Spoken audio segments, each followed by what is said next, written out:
Are you bored of your monotonous existence? The demeaning tasks, the soul-destroying repetition, the grey faceless drones that you work with? Is there a way out? How can you escape this? Join us. Come too.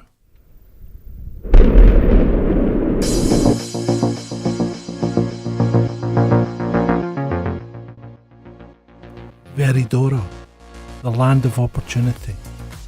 The fantastical land of opportunity where you can be what you were destined to be. You can blossom. Join us. From sea to shining sea. Across our land we are surrounded by natural beauty and natural beauties. In Veridora, our beaches are completely unspoiled, just like our women. Our land is plentiful and bountiful.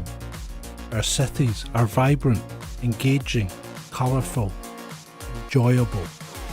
Anything and everything that you need is there within your grasp, right there. Within 15 minutes. You will own absolutely nothing, but you will be ecstatic. Join us. It's within the grasp of anyone to become a citizen of Veridora. You'll never look back once you're there. You don't need to worry about anything. Democracy? Who cares? You have your benevolent dictators, Ben and John. They will look after your every need, make all the important decisions for you. You don't need to worry your pretty little head. You just go out and enjoy yourself. You'll get extras. You'll get early access to our dear leaders' announcements. You too can become a citizen of Veridora. Just join us by becoming a citizen today at ko-fi.com/chasingdescent or patreon.com/chasingdescent or by using the join button on YouTube. You know you want to. Veridora is not a physical place and all rewards offered for membership will be fulfilled in a timely fashion. Chasing Descent appreciate any and all ongoing support. Not a cult. Right, that's us recording. So, this is possibly, as Chris has just mentioned, the last ride out from West Coast Harley Davidson at North Street, Glasgow. So this is Clyde Valley's last ride out, the last shop ride out of the season. The new shop opens in February down in Hillington. You can see it, the frame's up already. It's looking good. Chris is road crew and he's going to be leading. Afternoon even. Yep, he's going to be leading today, so he'll shortly be briefing the assembled multitude. It's not a big ride out, but it's pretty typical for a short one, isn't it? Yeah. Yeah, it is. An hour and a half up. So an hour and a half ride out gets us out. We'll get a wee coffee or whatever when we get to our destination and a nice meander back. So you're just waiting on everybody coming. So I chase them up.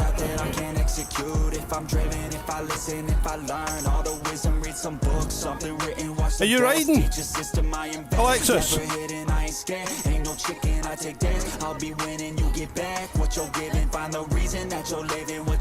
No. Robert, you coming on a ride out? Where's he going? Are you riding out? Aye? Right. Come on, he's going to brief.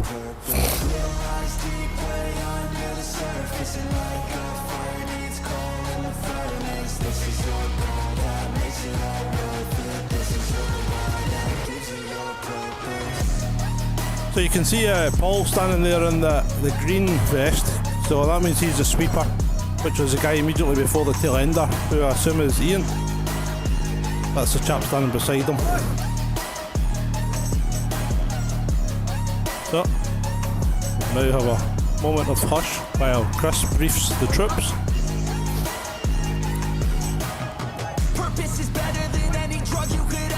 That's Ross, the head road captain with the bald head.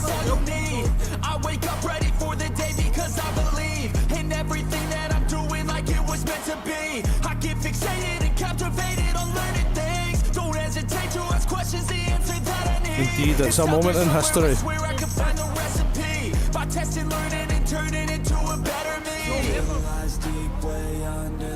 surface, and like a fire needs coal in the furnace. This is your goal that makes it all worth it. This is your why that gives you your purpose. Your hidden lies deep way under the surface, and like a fire needs coal in the furnace. This is your goal that makes it all worth it. This is your why that gives you your purpose.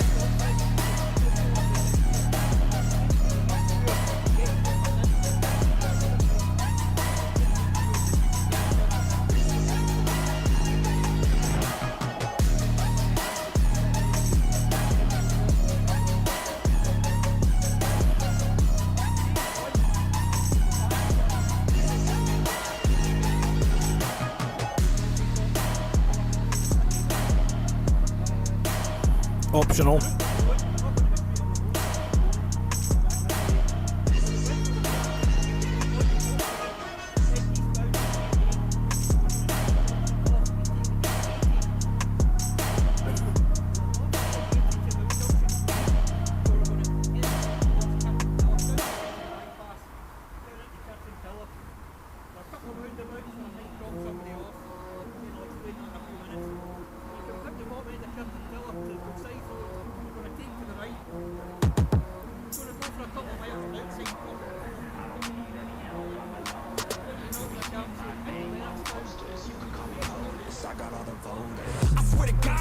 What's Kerry doing? She looks like she's going scuba diving.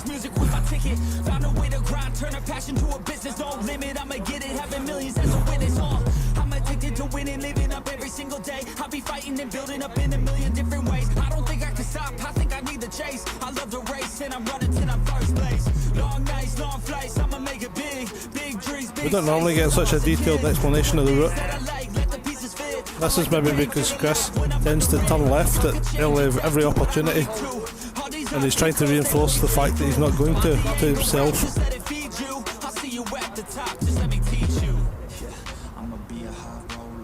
See, there's a lot of lefts there. He likes to turn left.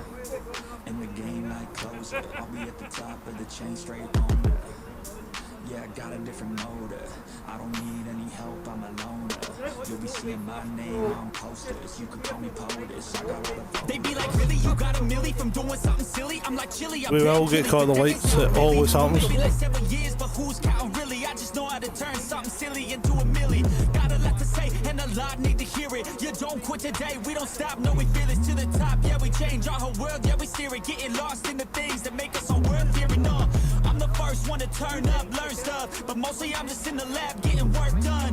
Cause the bills on the first, they still worth some. I never forget being broke, man, it hurts, son. But not as bad as not having any purpose. I took stabs, this and that, and it's working. But I still grind every day for that thirst. It's a curse being first, yeah, still gotta get my work done. Yeah, I'ma be a high roller, move forward in the battle like soldier. In the game like closer, I'll be at the top of the chain, straight owner. Yeah, I got a different motive. I don't need any help, I'm a loner. You'll be seeing my name on posters. You could call me POTUS. I got all the voters.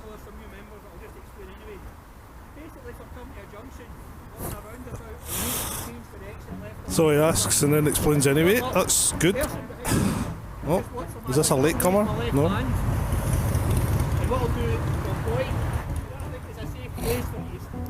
Wait, let me get my head straight. I need a drink of water. It's been days I've had a headache. Don't wanna wake up one day, feel like I regret things. I want my story just to have a happy ending. And I don't got a plan B, a plan A's all I need. Took the ships from the sea and burnt them all, no retreat. It's kill or get eat and get buried with the seeds. But that makes me feel free, hella focused on my dreams.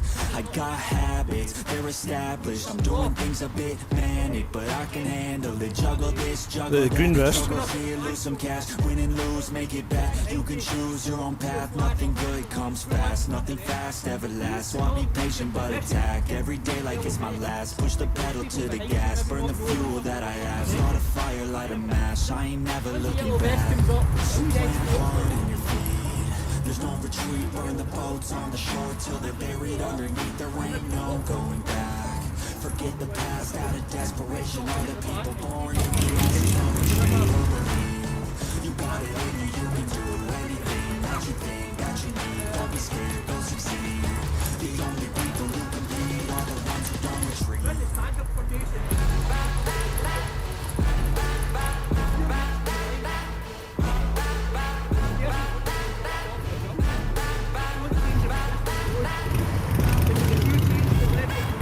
Sammy Gaughan of the former Willie G's, now Trusted Few.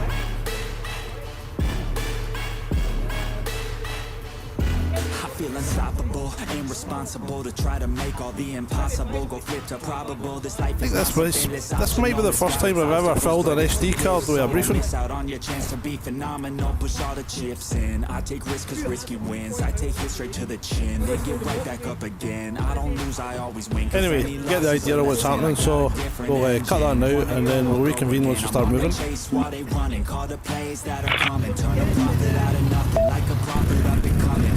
Right, so that's us left West Coast onto the motorway. It's always a pain in the butt because the traffic light sequence is so short getting onto the motorway that we end up splitting the group. So Chris will hold the speed down until we get the rest of the group caught up. It's actually quite a big group for a Saturday ride out.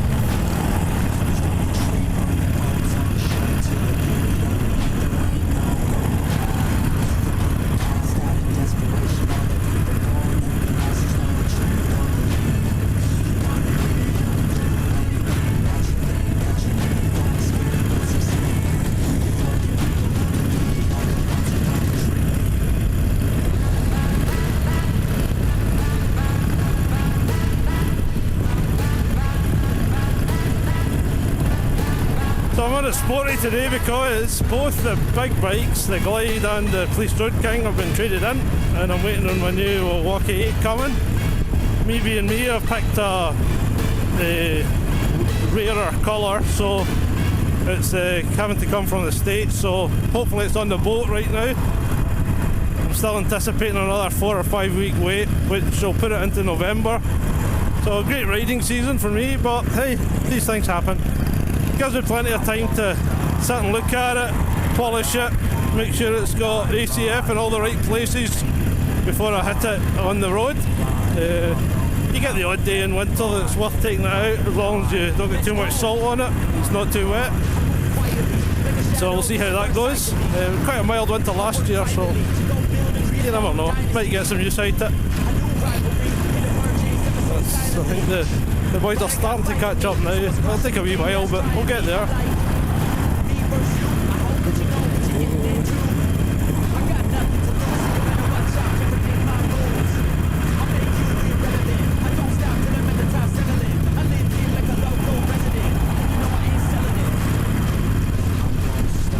Not a bad day, turning out alright. It was a bit overcast earlier, but it's starting to break up now, nice and sunny. Not too cold for Scotland in October.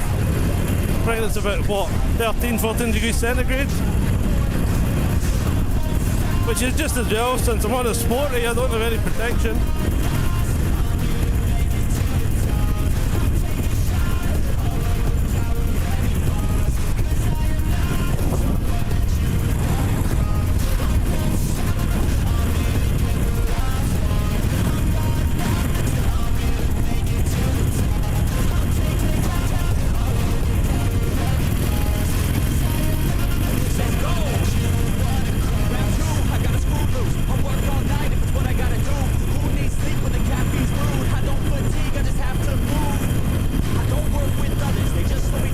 Historically, the last ride out, possibly from West Coast.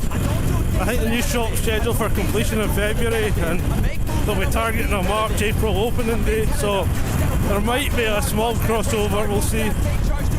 It'll be interesting. The new shop's only 5 miles from my house, so I'm not sure if that's a good thing or a bad thing.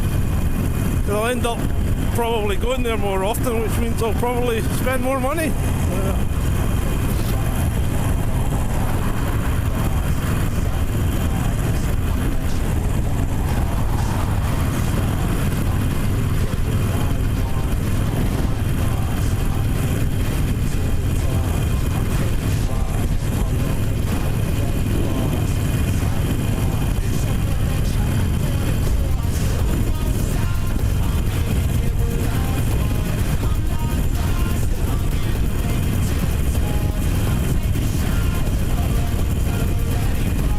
The old gasworks, you never see that up anymore. Used to go up and down to keep the pressure up and the gas, but they don't need that anymore with the new pumping systems and the pipe work.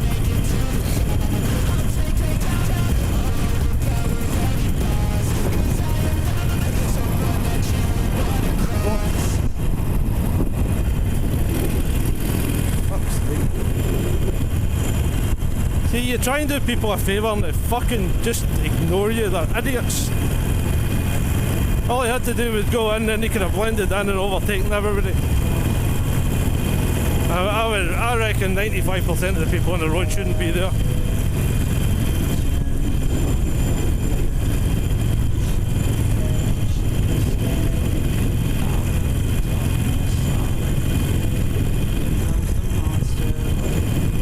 So I guess this will be another R-rated YouTube video. Just as well it wasn't on the journey to the shop. Talk about surrounded by incompetence there. Some car drivers just don't have a clue.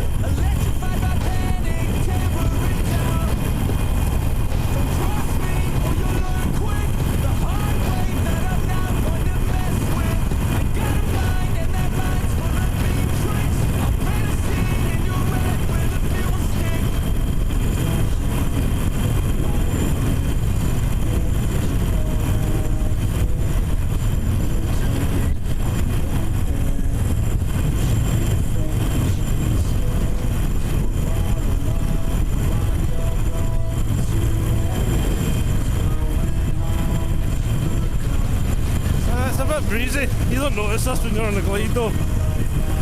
Not bad being on the sporty though, especially on a ride out because you don't go that fast. Not that big a deal.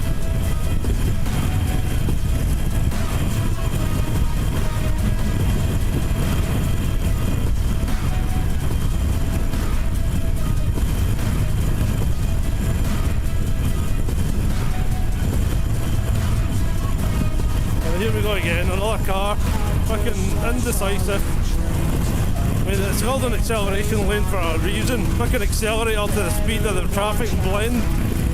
Don't fuck about.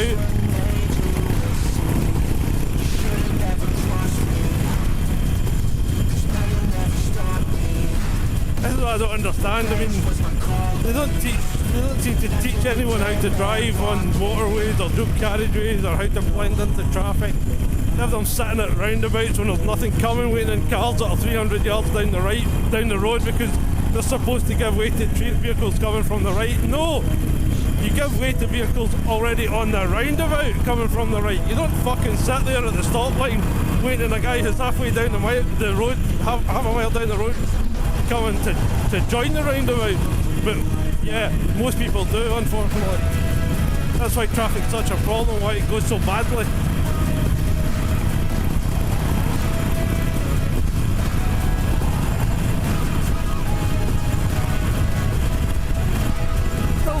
Any baffles at all on that bike up ahead.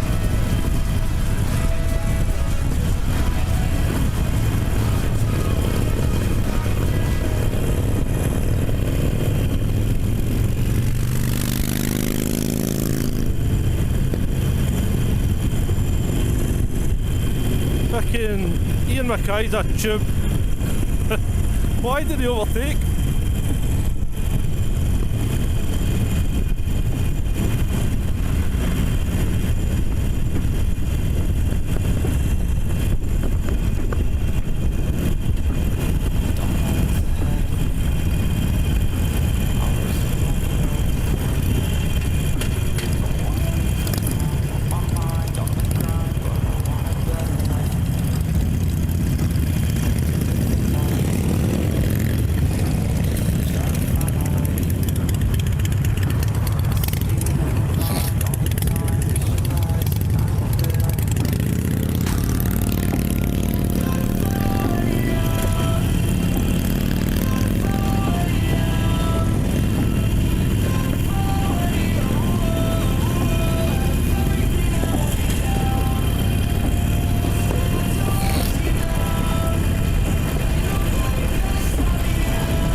stuck in the middle of a large crowd. I just gotta fight and climb my way and then break out.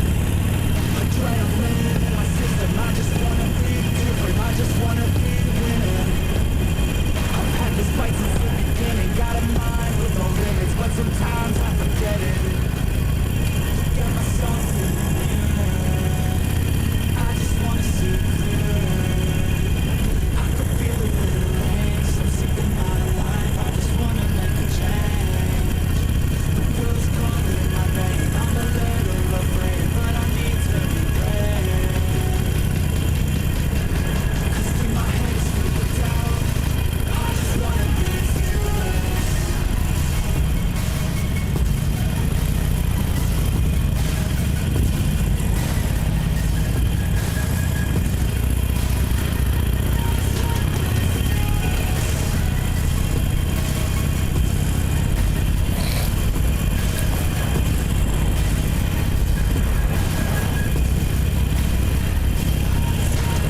Gotta count on myself, no help from anyone else. The forest fly with the shells. I'm gonna start to rebel and building on needed help. The strongest you've ever felt. I feel it changing the wind, the world is shifting again. It's time to go all in. I'm bringing all of my friends, and now we're playing the ring. We ride or die to the end. Got myself in the air. I just wanna see clear. I could feel a little rain, so sick of my life. I just wanna make a change. The world's calling my name. I'm a little afraid, but I need to be brave. 'Cause when my head is full of doubt, I just wanna be fearless.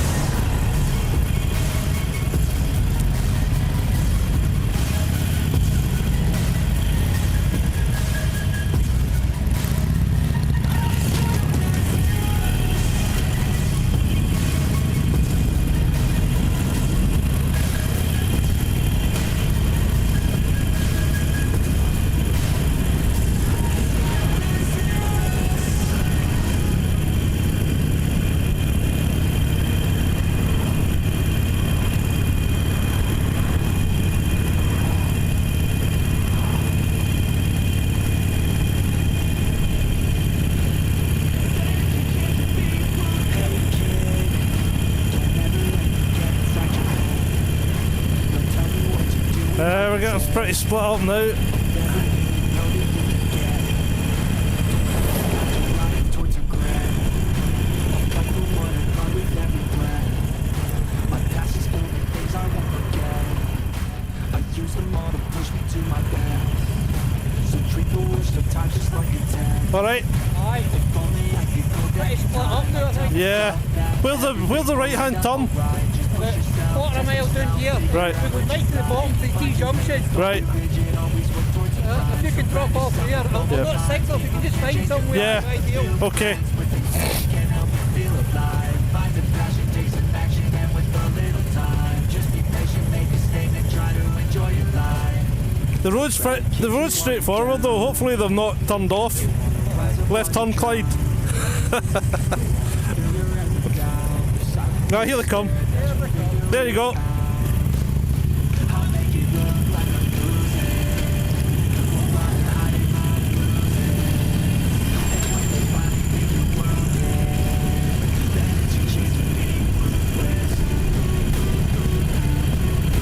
Oh, pedestrian in the road. I'll just go for a saunter down the middle.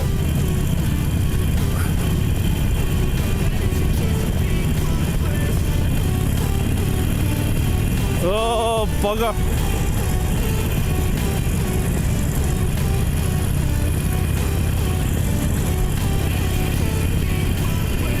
And here's a big turn.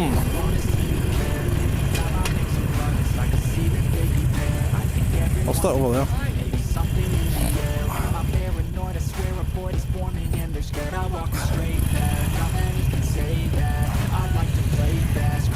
Yeah, it's quite a fast road coming from the left, so I want to get myself out of the way.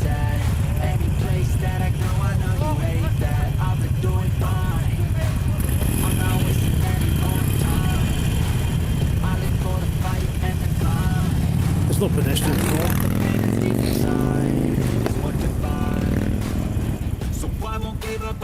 Just waiting, the rest of the guys coming.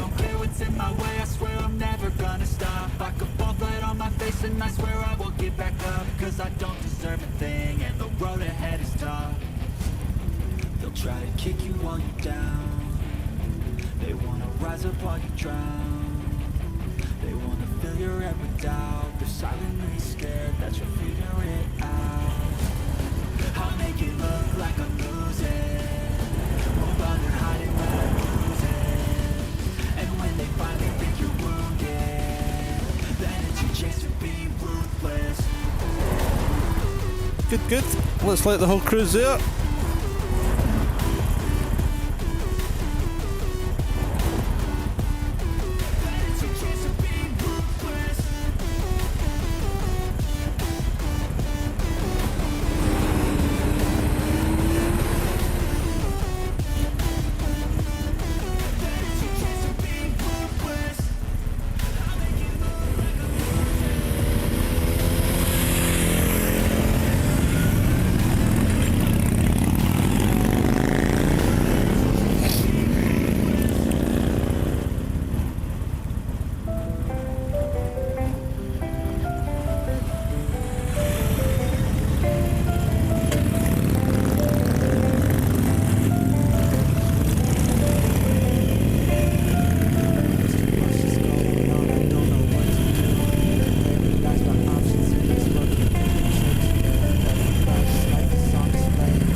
Journey is going to last until about the year 2030, so we're not quite halfway through yet.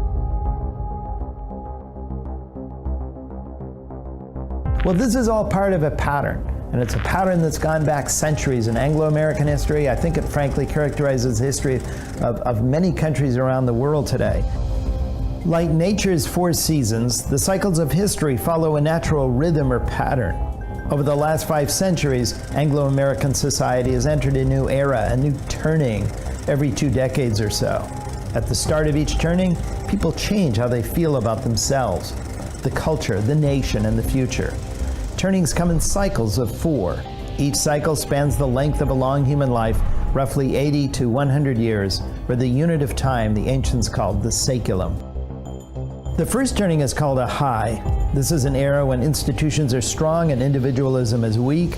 Society is confident about where it wants to go collectively, even if those outside the majoritarian center feel stifled by the conformity. America's most recent first turning was the post-World War II. Do you know the difference between us and them? Besides fighting under this flag and for freedom on behalf of the people of Ukraine, while the Russians are fighting for tyranny and dictatorship, it's pretty simple. We're human, and those guys most definitely aren't. Slava Ukraine.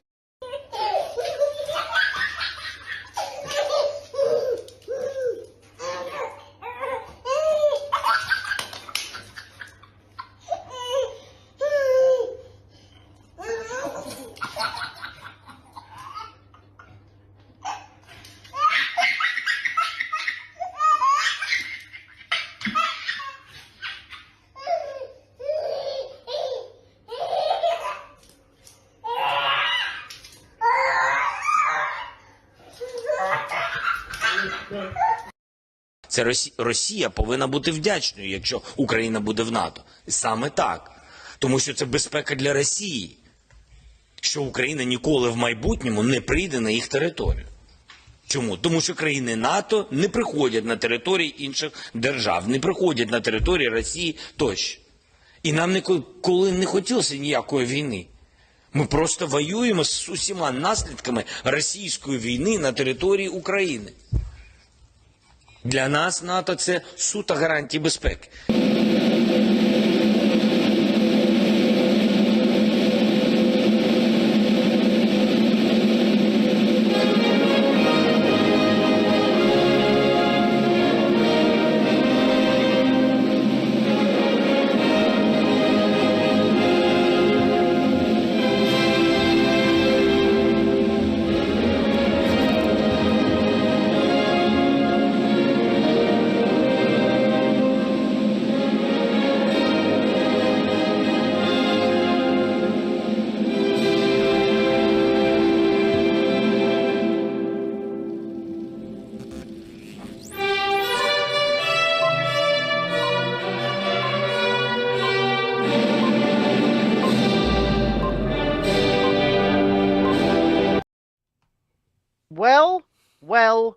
Well. What is going on What? here? Well, oh look, there's two of us. There's me, and then there's you and me. Yeah, that's better. I was going to say, what did you do? I had that the was a wrong bit weird. output. The wrong output. Well, it wouldn't be one of our shows without some kind of technical difficulty, would it, John? Of course it wouldn't. Of course it wouldn't. Do you think they can actually hear me today? Because that would be a bloody good start if they could. Why wouldn't they be able Sounds to hear you? 5-5. Yeah. Well, no, good. I want to start off today by telling you a cautionary tale, John. I'm giving some advice and saying some things that some of our audience might not like to hear.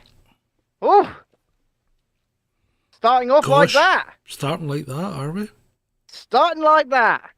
Yeah. So it's been doing the rounds this evening on Twitter, on social media, on everything, that a young YouTuber by the name of the stage name, shall I say, her real name was Claire, named Little Tay, is apparently passed away. Mm-hmm. Right? And I have seen all of the usual suspects saying, Yeah.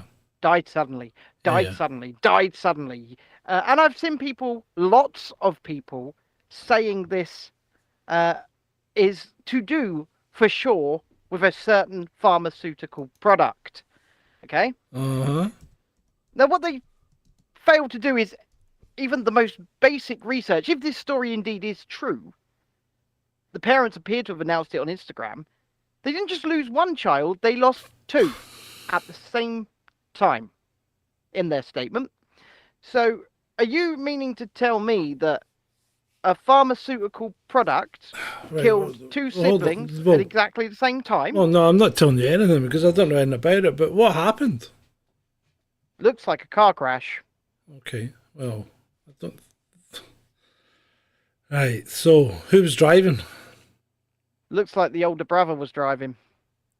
And he died as well? Mm-hmm. Okay, so, cause of the car crash? Don't know yet. Still under investigation. So- but what I can tell you, it's not. You can't. How can you tell me it's not? Well, I can tell you that You can't both say siblings it's were not. Well, what I am saying for sure is that both siblings were not killed by. Well, they may have been killed as a result of that, though. Because if that had affected the driver, then the other one, although not directly killed by it, is affected by it much the same way. What I will say is this, though. There are people like Alex Mitchell, who we've had on the show, who get derided on social media and called names that they're very clearly not. Because, the man lost a leg. Yeah. Because directly causality, because of... Yeah, and lucky not to lose his life. Exactly. Now, the reason that he is chastised, one of the main reasons that people like him are chastised, derided, called names, and not believed on social media is because people with much bigger voices keep doing shit like this. Yeah, yeah. And and it's why people like us get these labels on us as well, despite the fact, we never join those choruses of voices. And it's really starting to do my head in. It really is starting to do my head in, because. Well, I mean, right. So I was watching a guy called Michael Schellenberger, and he's quite good. He's a kind of environmentalist. He's a lefty, right? Mm-hmm. But he seems to be an intelligent lefty that hasn't been corrupted by the left, if that makes sense. So someone I could relate to, you mean? Yeah, because he's very much he's looked at climate change, and he has good views on it, I think. He's looked at nuclear. He's very much a proponent of nuclear power. Who wouldn't be? Well, most lefties aren't, for some reason. I'll tell you the reason. I'll tell you the exact reason, because these people, you can't really call them lefties. What you can call them is professional protesters. Yeah. And if they don't have something to protest because nuclear power is an actual answer, then what have they got in their lives? And the thing that, and you're right, because the thing that gets me The thing that gets me is, it's like these people on Twitter that they just knee-jerk to the beat of the MSM like that. Yeah. Like Andrew was involved in a chat I had earlier, and he's obviously picking up the baton because I was busy doing all this crap. So, but the chat basically involved this guy saying nonsense about everybody needs to be restricted, and Andrew was pointing out that is the path to tyranny, which it is. And I said, well, actually, what you really want to do is you must point out, and in response to this guy, not Andrew, but I said you must point out the misinformation, and you must point out and call people to account. Yes. If they're making statements, they need to be able to defend those statements. Mm-hmm. And this guy basically says, I know nothing. I know nothing. I know nothing. Well, it's like, it was like that whole conspiracy bot thing earlier on, or whatever it's called on Twitter. The thing's got like 500,000 followers. Yeah. Right? And I'll go to my profile because I want to read his tweet and then my tweet verbatim. I don't like to get these sorts of things wrong. But I quote tweeted him this morning because, where is it? Give me a second here. Conspiracy bot, he or she, tweeted 6 hours ago, they are evil on a scale that is unfathomable. What the... Right? That's it. Who's they? That's the tweet. Who's they? So I quote tweeted it, and I said, 1, who are they?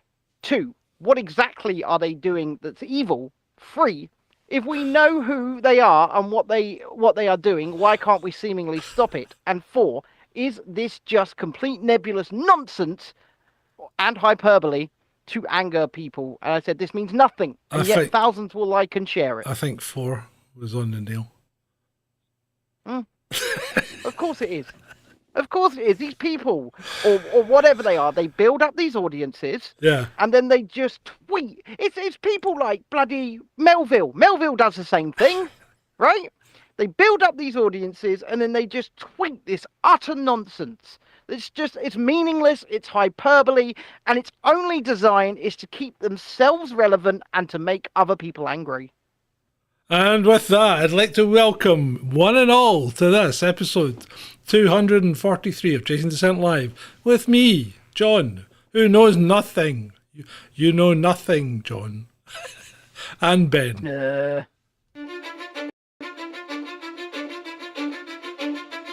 Cause I don't give a fuck what you say.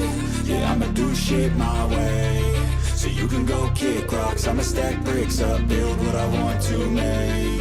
Yo, I got a lot of shit to say, so I'ma do this every day. I'll be writing things until I'm fucking buried in my grave.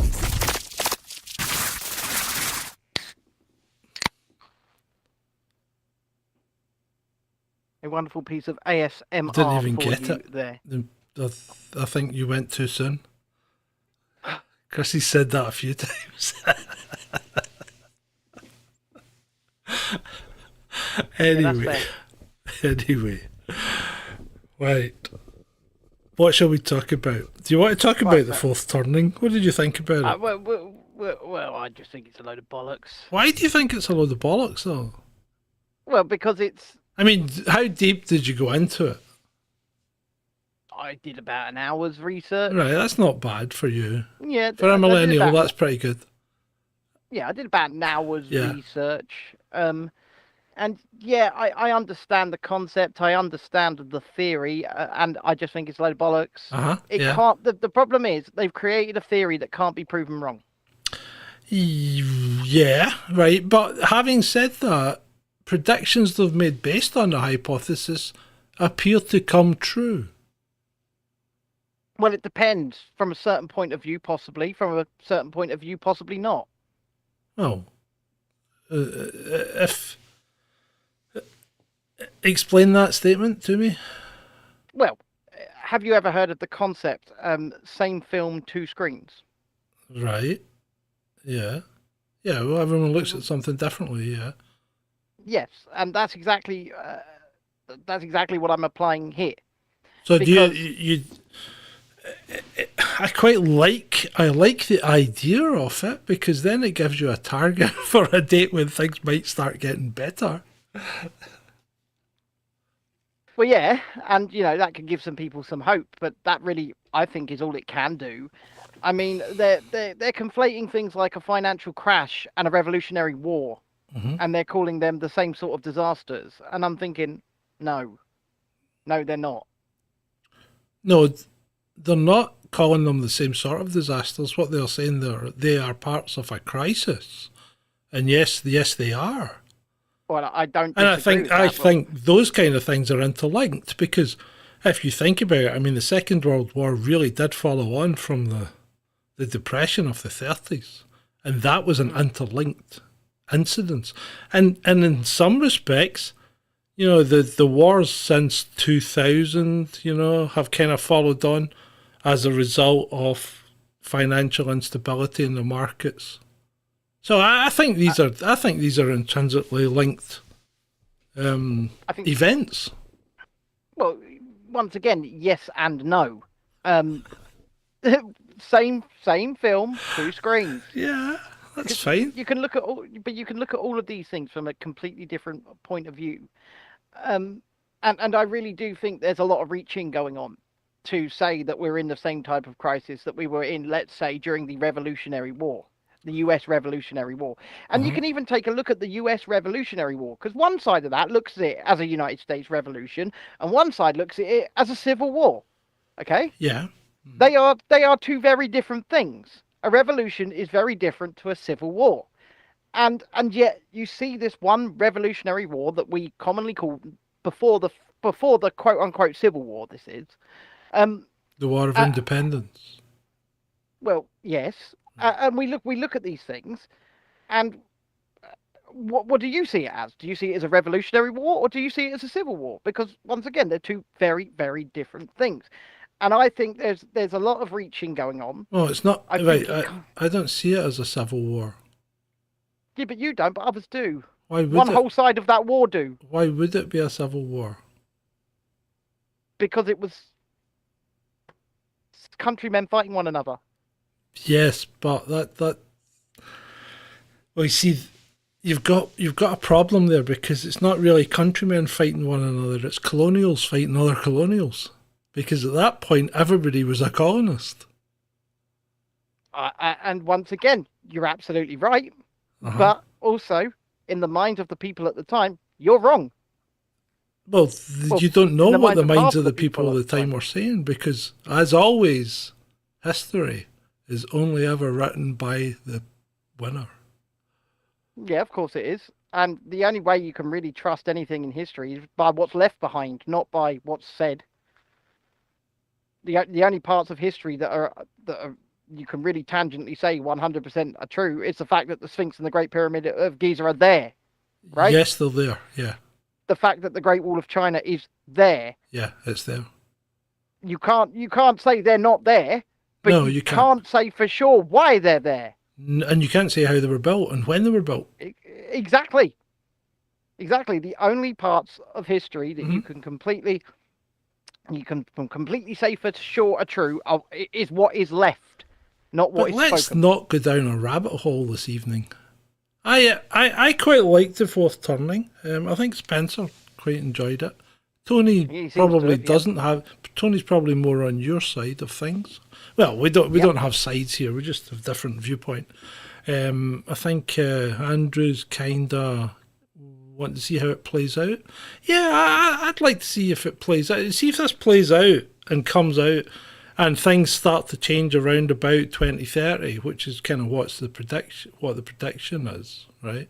Mm-hmm. And for that to happen, you'll need someone who will lead you out of this, or you'll need something that will lead you out of this, right? That will turn people back and more introspective and more towards individualism, right? And that thing is not Donald Trump. No, and you know what? I'm just gonna. Look. It's not Donald Trump.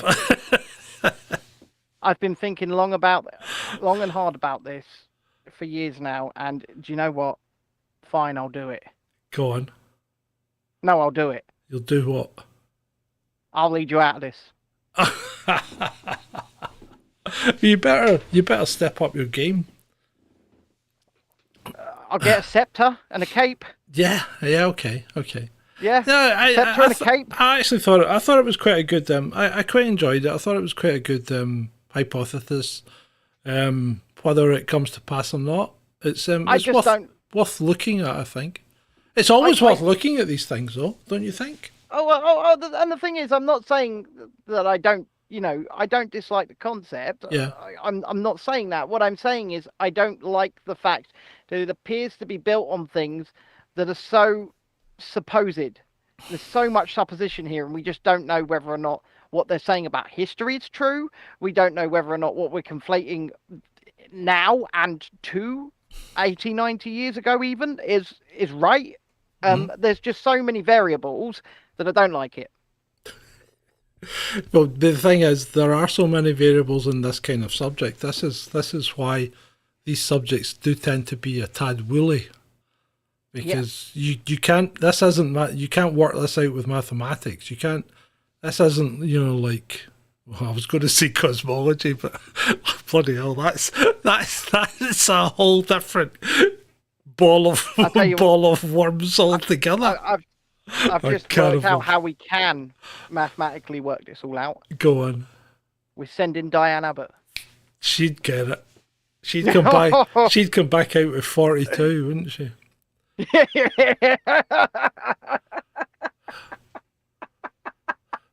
Speaking of cosmology, did you see what the James Webb Space Telescope has found? What's the James Webb Space Telescope found now? A question mark in space. Now, I don't mean something metaphorical. I mean a literal, a literal question mark in space. I found a question mark. And it's what does it mean? It's like, what does it mean? What does it mean? Obviously, if you were at all minded, you would go there and find out what the hell is this. But they then spoil it by saying it's very red shifted, so it's obviously far away. But then again, if you actually follow cosmology at all, redshift is a load of shite. It doesn't tell us anything. These people need to get a grip. But yeah, so the James Webb Space Telescope has found this huge question mark in space They're thinking it might be a galaxy that's kind of been distorted. Yeah, okay. Or somebody's fucking having a laugh. That's what I think. How often are these pictures from these telescopes manipulated? Very often. Well, they're never not manipulated because they're never pictures. None of these things are pictures. It's just a bit stream. And they just make shit up. I mean, it's like there isn't a picture of the Earth as a globe because nothing's far enough away to take it. Yeah, I remember seeing the footage from within the bloody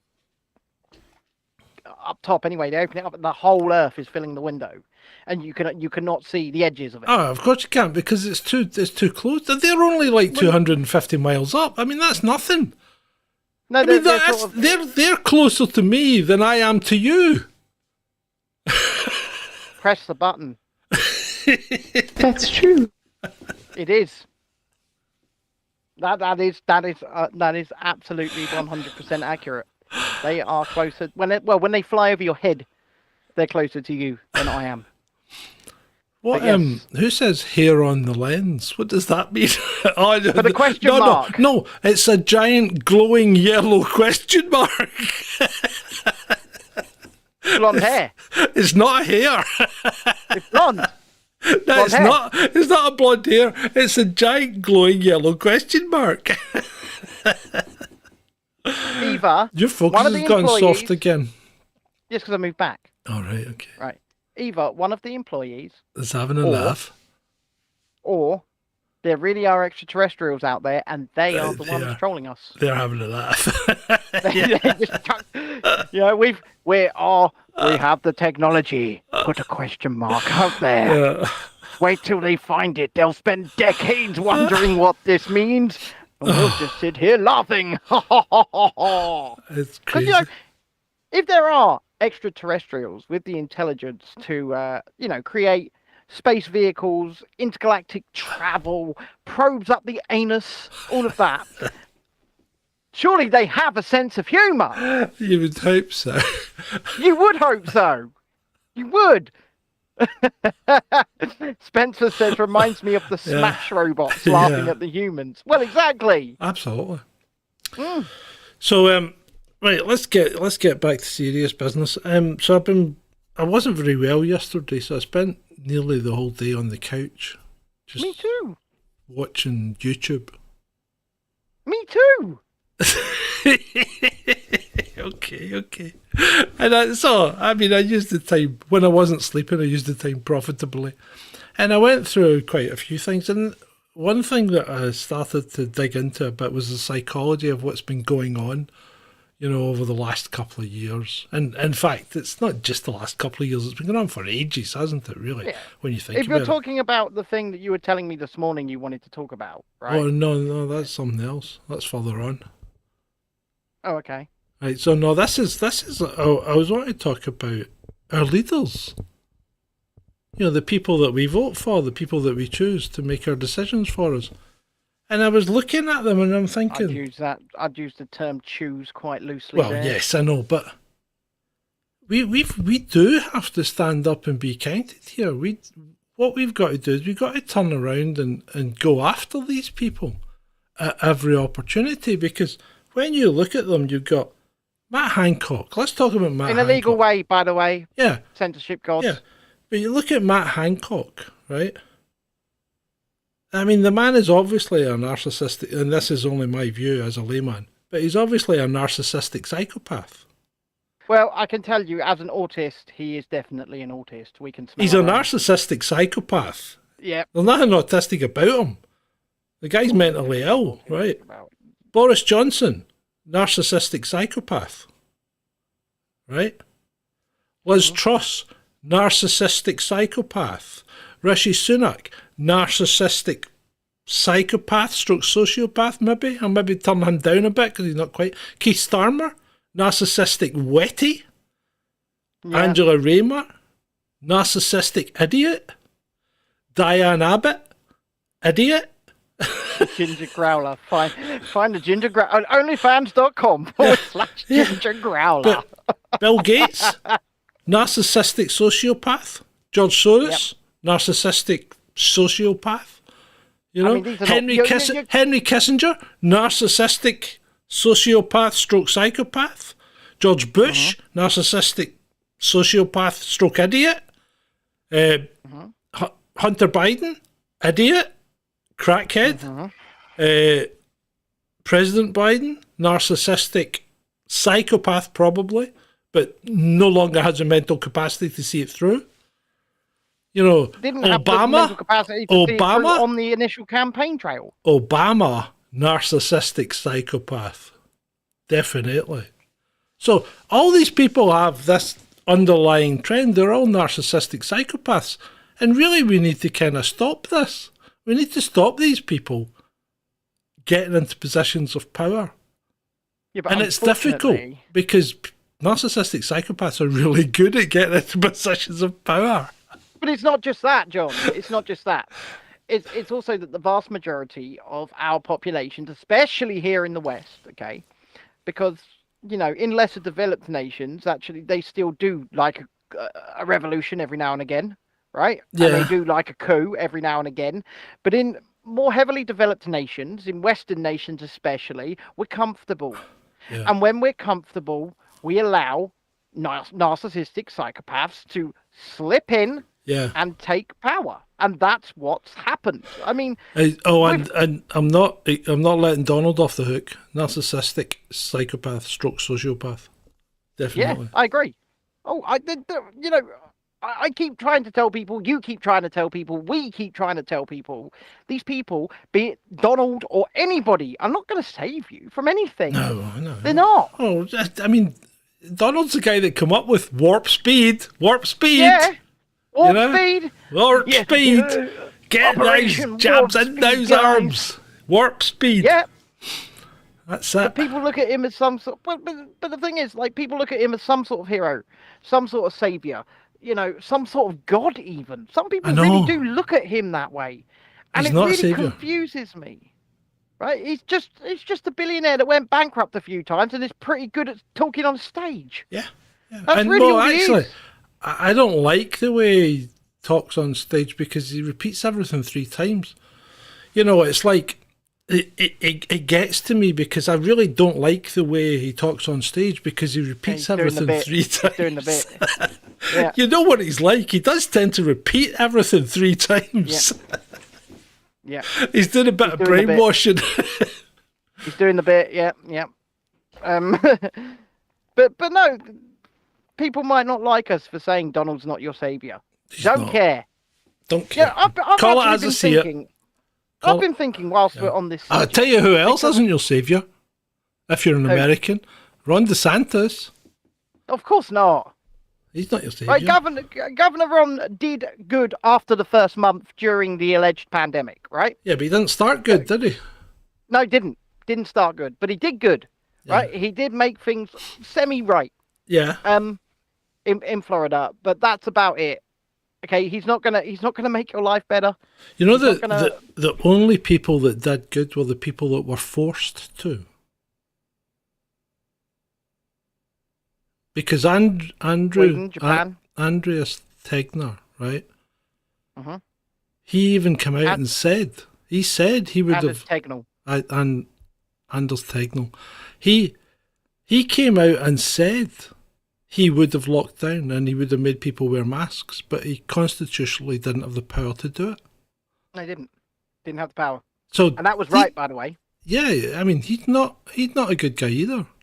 And Japan, the Japanese tend to do what the government asks them to do, but they had no power to impose lockdowns or mask wearing. And therefore, if you didn't want to do it in Japan, you didn't need to do it. And Mr. Corbett didn't do it. And he lives in Japan and never had any problems. Yeah, the question is, people, do you want to hand literal control of your ability to leave your home to narcissistic psychopaths? Do you want to hand that kind of control to them? Because you did. You've done that once already. And what I'm seeing globally, in fact, well, especially, like I say, in more developed Western nations, is that this trend is not going to stop anytime soon. because you basically have two-party systems anywhere you look. You might as well call them the uniparty, because they seem to be in lockstep with each other on things that really matter to you. Well, look at Mitch McConnell in the States. What's he just gone and done? What has Mitch done now? He just told the Republicans not to impeach Biden. Why? Because it would be bad for the country. Is this the Mitch McConnell that freezes at the dais? Reboot.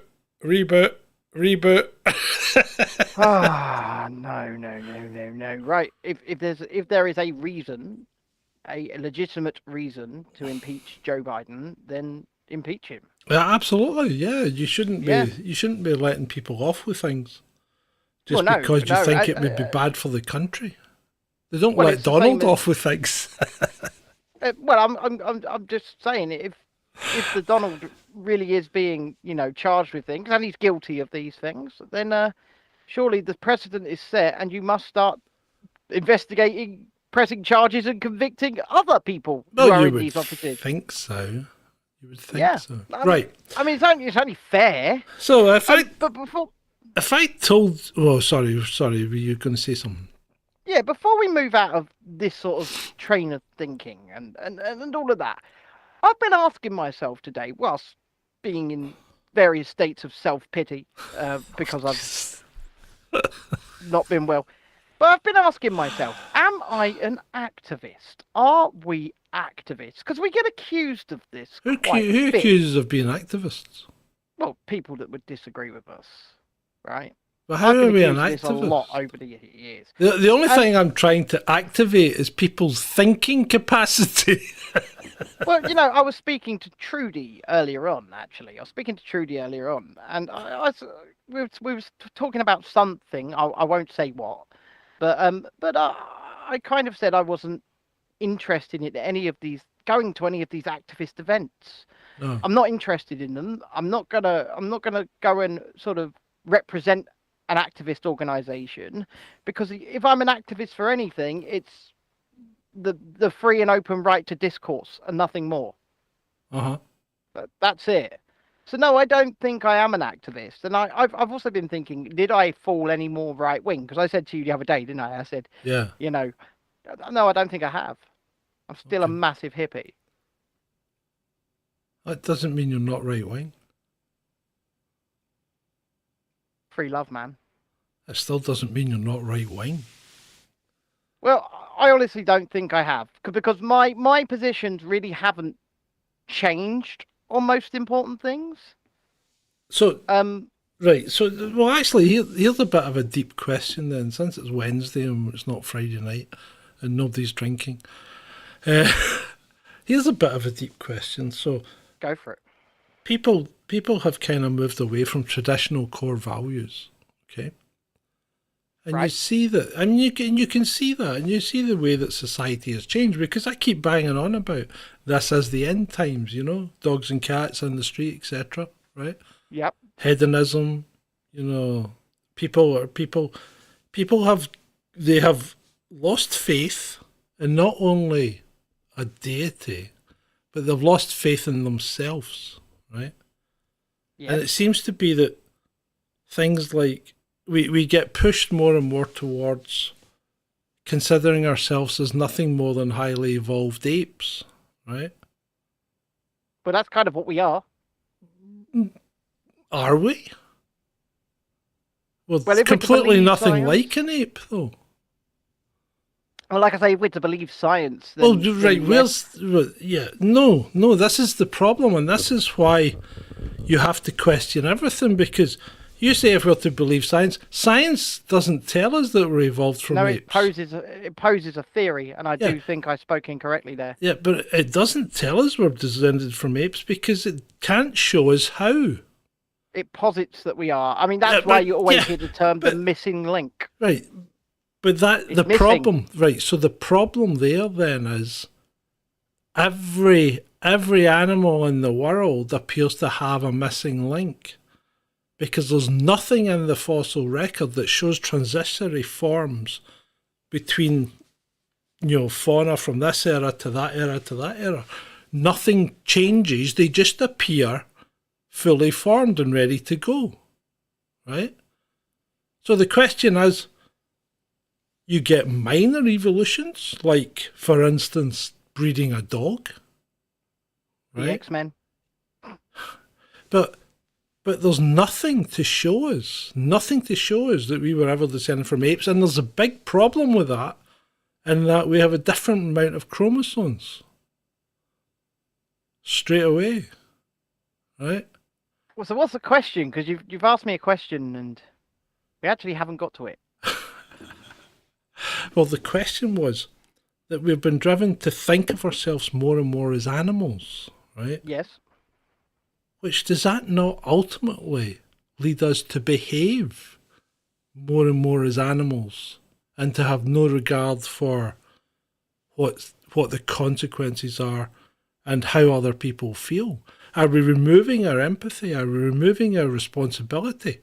Are we just behaving as beasts, living solely for the moment? Is that what's happening to society at the moment?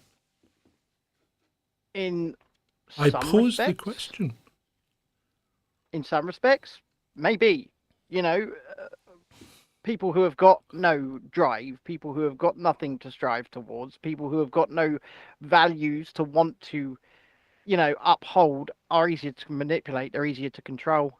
Yeah. At the end of the day, they're easier to confuse. They're easier for everything. Hold on a sec. I've just got a notification here. Vaughan says, I think we're considered even less than that. All we are now is walking carbon, producing more carbon. Mm-hmm. And do you know what? In the minds of narcissistic psychopaths, I think he's probably absolutely right. Yeah. But, and this is going to sound, well, I don't know if you'll like this, but should it matter? And the reason I ask that is because why should we be concerned with anything other than our own well-being and the well-being and the values of ourselves and that of our immediate family, perhaps? But why should we? Right, so where do you draw the line then? I think you should be concerned. I mean, it's like if I said to you, you can afford to eat, right? Barely, but you can afford to eat, right? So you don't live in extreme poverty, okay? And if I said to you, if we could either give you a hike in your amount of money or whatever, therefore you would have, say you had 25% extra, or I took 10% off, and if I took that 10% off, that would mean we would eradicate poverty throughout the entire world, right? Okay? Or you could have 25%, which would allow you and your family to go on 2 or 3 holidays every year or whatever, right? Which one would you pick? I mean, it's obviously the one where I'm worse off and everyone else is better off. Yeah. Right. So I think what you're saying there is that values do matter. Yeah, and you should consider other people. But no, I'm not saying that. Oh, you're not? I'm saying, what are you saying then? Well, I'm saying that that would in taking the extra 25%, that would be conflicting with my own values. But my own values will differ from somebody else's values. And their values may be but we're important not to talking them. about other people's values. What we're talking about is, should you be concerned for other people or not? Well, and you just said you've said that you shouldn't be, right? But then, by the same token, you've just told me that you are. Yeah, but what I'm saying is, okay, let me try and explain this a little bit better. Just because I am doesn't mean you have to be. Don't put this on other people, right? Let's just go back to, should we be concerned for other people or not? That's the question. Morally, yes. Legally, no. Right. But that's not an answer. Well, because it goes right back to what we were saying right back at the beginning of the show. You can look at things from different points of view. But we're not looking at anything from 2 different perspectives. We're saying people have moved away, right? From considering other people in many circumstances, right? And I they're agree. behaving more and more like animals. I agree. So how do you stop them doing that? On an individual level, it can only be done on an individual level. There's no one size fits all solution for anything, I John. mean, look at what There happened never in will Oxford be. Street today. What? Well, you mean what's going on in Oxford Street until at least Tuesday, I believe. Yeah, well, yeah, the kind of not organised, but encouraged looting of businesses. Yeah. Yeah. Well, it wasn't just encouragement; it was direct calls to looting of JD Sports at 2 o'clock today, I believe. Yeah. Right. Not that this is not something we're encouraging. We're just reporting Not on it. And the police had to step in and basically issue a dispersal order on all of Oxford Street. Yeah. Literally the biggest shopping street in the country. So, first of all, why do we need legislation to tell people to disperse? I'm not sure there's a difference between need and people wanting. Or there may be a difference here. I can't understand. I can't understand why we're making laws that are already enforceable by other laws that we've already got. Well, this is it. Because Because at the end of the day, if people are stealing stuff from shops, you can lock them up, right? exactly. Therefore, why do you need a dispersal order? If people are hanging about and causing people to be put into a state of alarm, you can lock them up, right? And what does this dispersal order even mean? Who does it cover? Well, exactly. I mean, does that mean I can't go shopping in Oxford Street today? Yeah, well, I don't know. Well, At the because end of the day, I just Sadiq don't know. Sadiq Khan's effectively said, don't go there because it could become a high crime area. This is the mayor of London telling you that one of his streets is going to be a high crime area, right? Yeah. What's going wrong with our society? I mean, like Harold says in the chat, it means nothing happened. Well, of course nothing happened, because it was obviously done to elicit some kind of reaction or response, and it got what it wanted. What do you mean nothing happened? Nothing happened in Oxford Street today. Yeah, it did. People were getting locked up left, right and centre. No, that footage and photos was from last year. Was it? From last year. But anyway, so what's the why? Why do we? Why is this happening? Is it because we've lost our moral compass? Perhaps.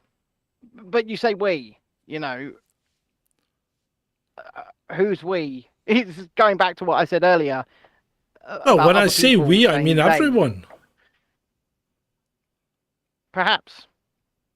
It's really it's not something that I have the power to answer as a fact. I don't know. But what I do know is this: people are being emboldened to be twats, and they're being emboldened to be twats by, let's say, okay, let's take what truly right. Okay, let's look at racism, right? Hold on, because I want to talk about this exact thing that we're talking about at the minute, right? Because Trudy asks, please explain to me about Oxford Street. Well, what's happened is some people went on TikTok and said, oh, let's go loot JD Sports on Oxford Street at this afternoon, and put that out.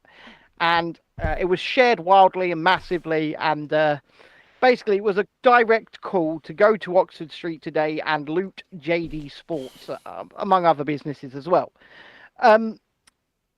And so the police and Sadiq Khan stepped in and put a full dispersal order on the street, on Oxford Street. And I guess that applies to everybody, so families with kids and everything. I'm not sure. So you don't live in a free country anymore?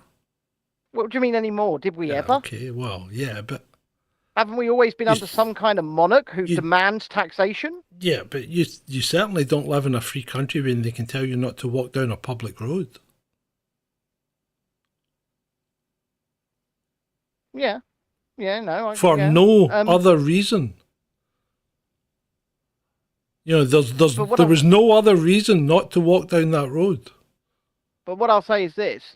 the reason people are feeling emboldened to make stupid videos like that and do things like that is because of how you see the kid gloves being put on someone like Mizzy. Right. So that It's brings as us simple as back. That brings us back to where I was, because people seem to think that black people are hard done to in this country, or in any country, right? And that people don't give them the rightful place in society, and don't allow them the same enjoyment and respect that white people get, right? So people seem to think that black people are due something extra, right? But why do they think that? Because society has completely changed from the 60s. I mean, if we look at the 60s, right, 4% of Americans said it was appropriate for a man and a woman of mixed race to marry. In the 60s, 4% of the people, right? Yep. That's ridiculous. Yep. Yep. That's what the statistics were in the 60s, right? The statistics these days are now 94% say that that's perfectly acceptable, right? So be near 100%, right? Oh yeah. So the question is, why do black people think they are put on when they are obviously not? In fact, it's now gone to the point where they're getting, and we don't use that word positive because there is no positive when it comes to discrimination, but they are actually being pre-selected, for additional things. Well, I will say this. When people are told for their entire lives that this is the way, okay? When you are told that you are, have you heard of the bigotry of low expectations? So the bigotry of low expectations, meaning that a white person, for example, would look at a black person and say, oh, we're going to help him up into that job because he wouldn't be able to do it by himself. Yeah, that's the bigotry of low expectations. You don't expect that somebody would be able to do that. And I think that is so ingrained in Western civilization as well. They want to, there's a lot of a savior complex, should we say? That people are told that they are victims. They are told repeatedly that they won't amount to anything because the system says that you won't amount to anything, so they believe it. Why wouldn't they believe it? They're told it every minute of every day. They believe it. Who does that? Well, what do you mean, who does that? Who tells them that? Well, certainly the liberal elite. And how do they tell them that? By being racist. No, but how does the message get percolated down to people? Well, through the mainstream media. I was going to say, via so many means it's unreal. No, but through the mainstream media. Yeah. They percolate it down. I've never, ever advocated for treating anybody differently because of the colour of their skin. I don't think you should. I think you should look at someone as if they are a person. Doesn't matter where they're from, doesn't matter who they pray to. It's their actions and what they do that matter. It's not even to an extent what they say. It's what they do and how they may, affect your life positively or negatively is how you decide about, I guess, a person and how you see them. Well, so yeah, I mean, and Andrew's saying through schools, and Tony's mentioned education, and you realise schools didn't come about until we invented factories. Yeah, schools are just a factory training ground. That's all they are. Yeah, that's all they're for. That's to train you to be a good little worker. Sit in your desk at your workstation and get your work done. So yeah, I don't think we should be disseminating the message to anybody that their skin colour means that they will inherently not make it in life. But by the same token, I refuse to apologise for my skin colour. Why would I? Exactly. But people do. I mean... And this doesn't help the situation, because the problem is these people think they're helping the situation. These clowns that still go out there and bend the knee, right? on the football pitch and whatever.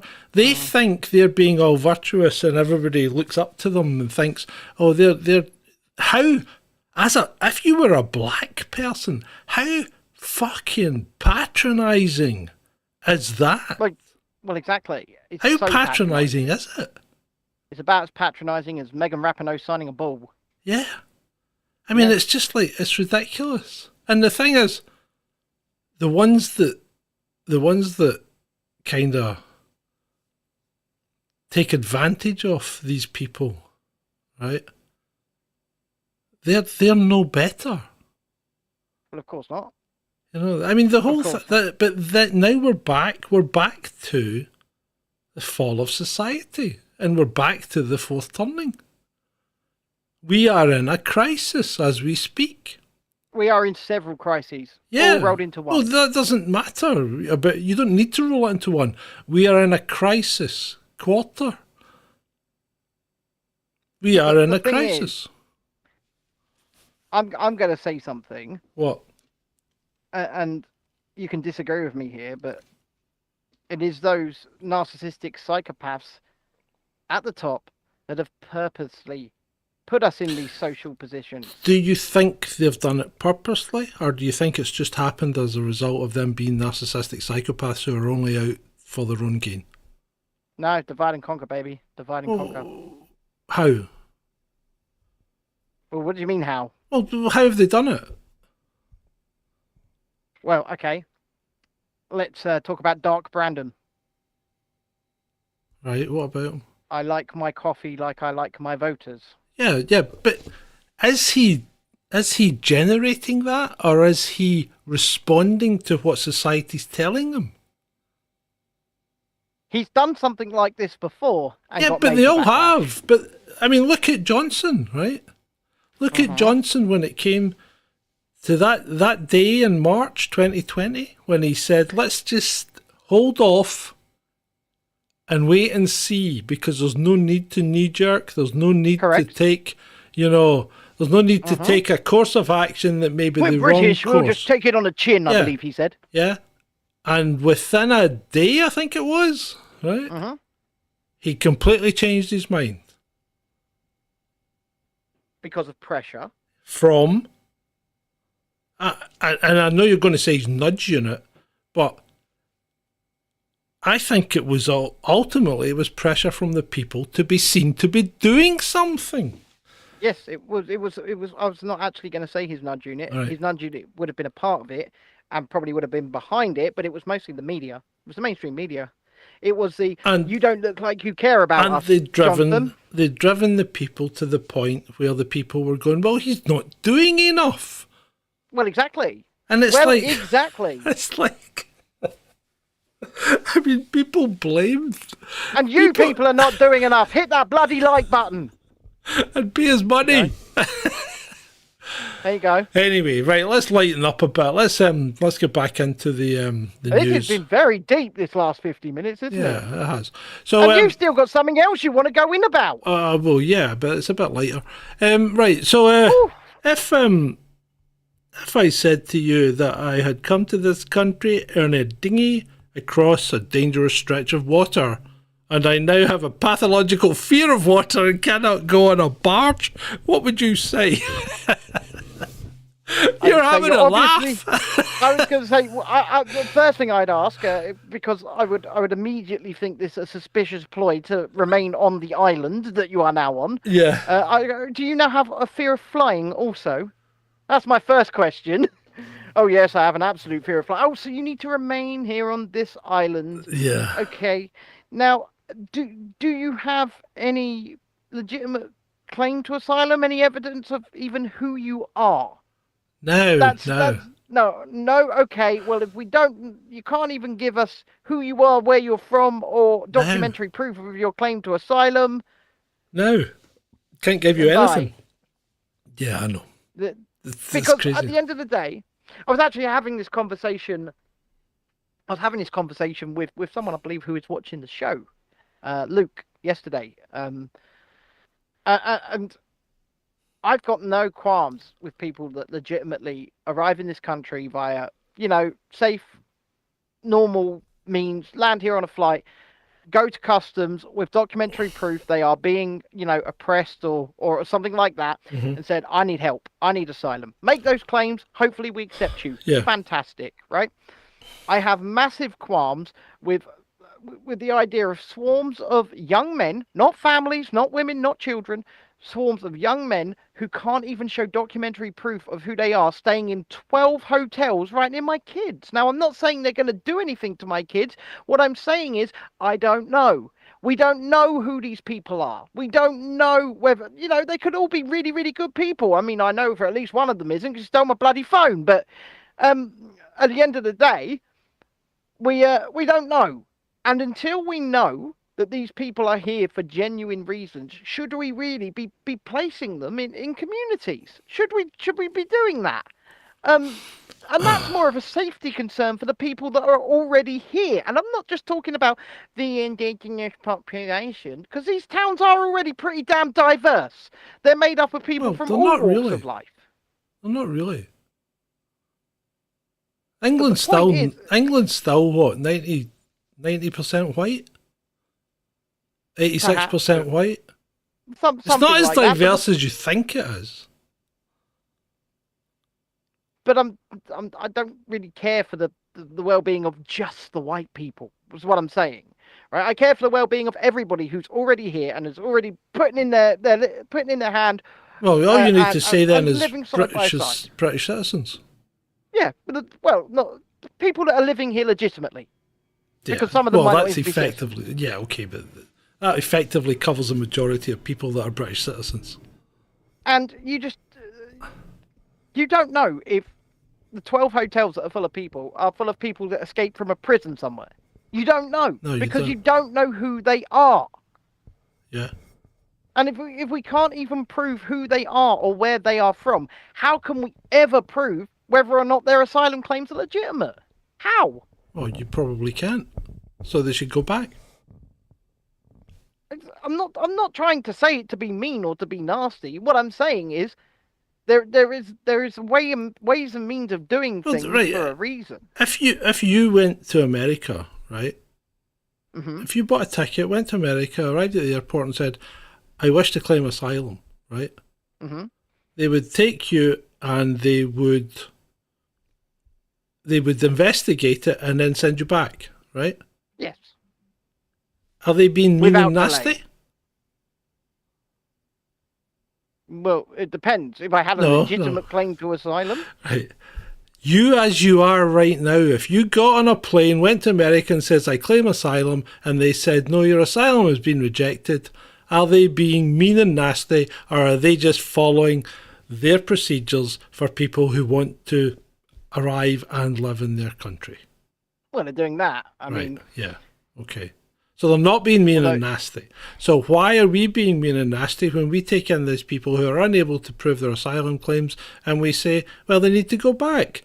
But we can't, because they get tied up in red tape in court for years, and ultimately get lost in the system, and we have no idea. We've probably no idea how many people are in this country. No, and it's thousands now. It's thousands a week. It's thousands a week. Yeah. That are coming across. Do we know who all of these people are? No, of course we don't. Do we know where they're from? Do we know that they have legitimate claims of asylum? We don't know anything. No, we don't. What we have is a system that is more than likely the asylum system itself. There's probably nothing wrong with the system. It just needs to be applied. That's the problem. So I'm gonna liken this to poll tax, John.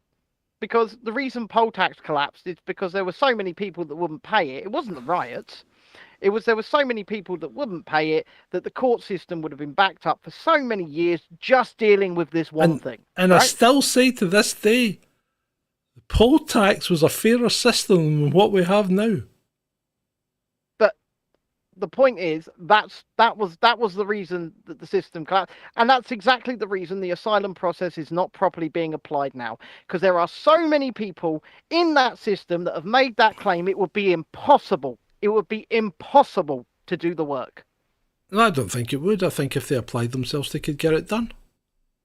I don't think so. Yeah, I think they could.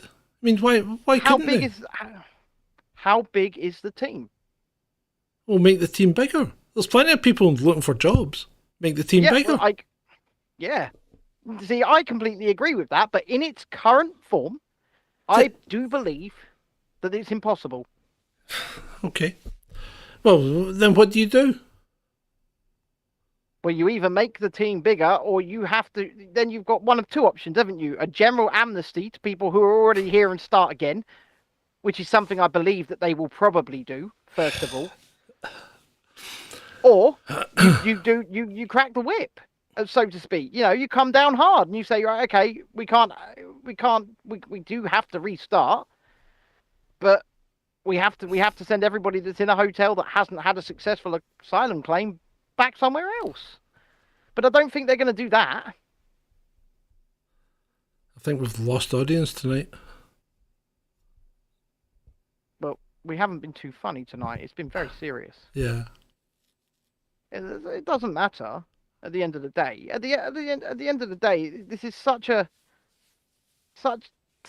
big, broad problem in our country that everybody's so afraid to talk about, and they are. People are so afraid to talk about it that I can't say anything fairer than, you know, if we don't know who people are, and they're not giving us any evidence of who they are. Yeah. And they're not making waves to prove that their asylum claims are legitimate. How can we continue to keep them in communities in this country when we don't even know? They could have escaped from prison doing life for triple murder. We just don't know. Yeah. Yeah. No, I agree with you 100%. Like I say, I'm not trying to be mean. I'm not trying to be nasty. I'm all for being fair. I'm all for helping people that need it. Yeah. I'm all for, you know, people coming in and then you say, oh, they can't. What if they can't afford? Well, surely getting on a plane from somewhere and flying in legitimately is more than likely cheaper than paying these traffickers. Yeah, but they can't come that way. And you know why they can't come that way? Because the airlines won't fly them. They don't have any passports. No, They don't have any it's nothing to do with passports. It's nothing to do with anything like that. If they come in legitimately, right, through an airplane, through a carrier, the carrier is responsible for taking them back, not the government. I wasn't aware that was the case. That's why they don't fly in. Because it'd be much cheaper. I mean, they get a flight from Paris to London for what, 100 quid? You can get it way cheaper than that. Yeah, and yet they're paying what, 4,000 quid to go on a rubber dinghy and risk dying? Because if you come legitimately, or if you come over with a carrier, the carrier will do all the work at the front end and you won't get across because they would have to pay to take you back. Well, it's not that. It's that if you show up to an airport, but if you show up to an airport in Paris and you go to passport control and you've got no passport. No, they've got passports. They throw them away on the boats, right? But they've got passports. They dump them in the sea, don't they? Yeah, they've got. They get right through Europe with their passport. They could fly. They could get on a plane, but they won't because as soon as they get on a plane, the carrier's going to end up paying to take them back. So the carrier won't put them on a plane. That's why they don't fly. And that part worked brilliantly. But the problem is, we're an island, but we're too close. Yeah. Well, that's a good question also, Julie. Where are these people getting £4,000 for a dinghy from? I don't know. Crime? You know, people show up in, and I've seen them in, you know, 500, 600 pound trainers walking off and I look at them and go, well, first of all, they're ugly as shit, right? But second of all, not the people, the trainers. But second of all, why the hell, where have you got £600 for a pair of trainers and £4,000 to get on a boat from? I couldn't afford those. I know. Right. It's really shall we do some news? Diane Abbott. She's the news right now, isn't she? Well, yeah. I mean, she's not the brightest. She's not the sharpest tool in the box. We know that. She's a moron. Let me just say it as it is. Diane Abbott is a moron. Yeah.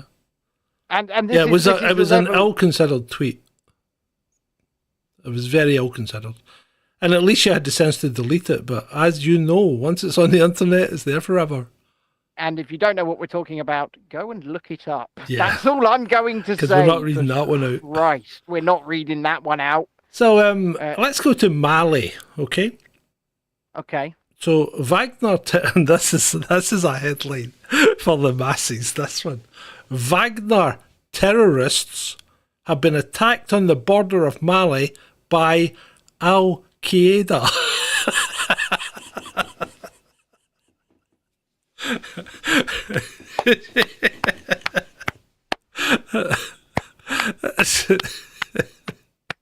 Yes.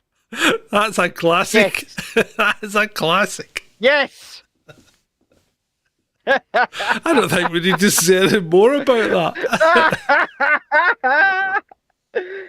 Oh, Jesus Christ. Is this where we are? Yeah, this is where we are. This is where the level. I mean, you saw Lord Haw in the pre-roll, right? Yep. Dehumanizing the enemy, because if you dehumanize the enemy, you don't need to think about them as human, so you don't need to feel sorry for them. They're easier to dispose of, you know. Just makes everything a lot better. It's a classic propaganda technique in times of war. Isn't that the sort of thing that, you know, a certain Austrian man that led Germany did to a certain religious group of people? Yeah, but I mean, everybody does it. Everybody does it on both sides. You always dehumanize your enemy. But the Ukrainians seem to... Well, let's be fair. The Ukrainians follow many tactics that they picked up during the Second World War.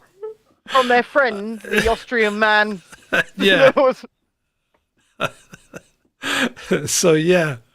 There you go. Jesus Christ. So, yeah, I mean, the brainwashing's just... I don't understand... I can't understand what people like that think. I don't even understand how they think. How do they get themselves into a position where they are whoring themselves out to a foreign country as a prostitute for propaganda? I mean, it's disgraceful. Money, money, money, money. Yeah, but it's how can you live with yourself when you're doing something like that? It's just it really is no better than something you would scrape off the bottom of your shoe. Honestly, once again, I don't know, because I don't think like that, and I don't know how one can think like that. I don't know. Anyway, let's go to Niger. So Niger have responded. They've got some Wagner too, haven't they? Yeah. So Niger have responded to France by installing a new president who is not the one. Yes, they have. Who is not the one that the French wanted reimposed. And they have also, I believe, told the French to go themselves. Yeah, Guff was out there as well. Mm-hmm. So our friend Victoria Nuland went out to give them a stern talking to, and they basically told her to go do one. Well, quite rightly so. So Niger, here's things I found out about Niger yesterday that I didn't know. So Niger produces about 25% of France's uranium, right? Ooh. So that's one of the reasons why France is quite keen to keep Niger and its tentacles. They also have a gas pipeline, did you know, that goes from Nigeria right across Africa to Spain, right? So it goes from Nigeria right across Africa to Spain, which will provide natural gas to Europe, which is handy since someone destroyed the Nord Stream, right? But Nigeria have said, no, we're cutting that pipeline off. Because it goes through, not Nigeria. Niger has said we're cutting that pipeline off. Could they not pick another name? They got Nigeria and then Niger. I mean, why do they have to do that? It's just inconsiderate. I'm saying nothing. So whatsoever. Anyway, speaking about uranium. Did you know that of the something like 1,100 plus sanctions that the US applied, the US and Europe applied on Russia, uranium was left out of it? Big shock! Because Russia supplies 50% of America's uranium requirement. That does shock me, actually. Russia supplies 50% of Russia's uranium requirement. Of America. That's ridiculous. Of America's, sorry. If that statistic is correct, indeed, I mean, things have come a long way since the Cold War. That much I can say. Oh, yeah. Well, there's been no reason. Oh, God. Where'd it go? Where'd it go? Are you being attacked? So, meanwhile, the EU are quietly rolling back some of the restrictions or sanctions on individuals, on Russian oligarchs and things like that. Did you know that? Oh, yeah. Yeah, they're going to court, and the courts are saying no, you can't actually apply these restrictions. So they just seem to be doing it quietly and not reporting it to anyone. Yeah. Good. Right, I think I'm just going to nip to the. I'm going to leave that thing I was going to go in about until Friday. So I'm going. I think that's probably a good idea, right? I'm going to nip to the end, towards the end. You're gonna skip towards the end, are you? Yeah. Andrew says, wasn't Hillary involved in negotiations of Russian uranium deal a few years back? Probably. India has also halted construction of a pipeline with Iran, according to Tony in the chat. Indians are weird because they are a big fence sitter. They always have been. And if you've ever dealt with them, you'll know that it can be difficult to get to the truth. Well, yeah, it can be difficult to get to the... Where have you gone, John? I'm still here. Hold on. He's got up. He's walking away. He's now disappeared out of frame. I honestly can't tell you what's happening here. He's just blacked out his screen.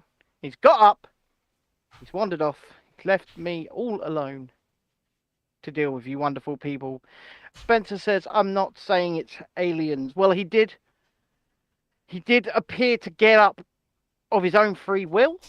So I don't think there was some kind of beam of light involved. So I think we're okay there. Tony says, put 10 bob in the lecky, John. I think... Oh, he's back.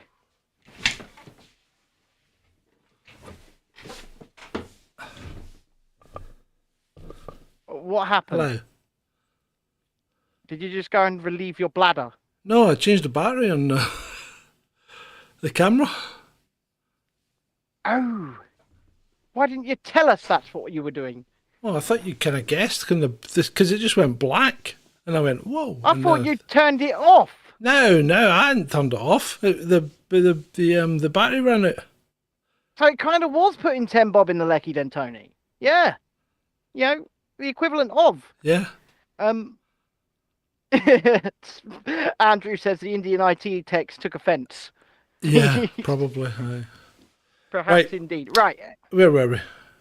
Moving on. That's where we were. The Secret Service have admitted that they did find cocaine in the phone booth in the White House.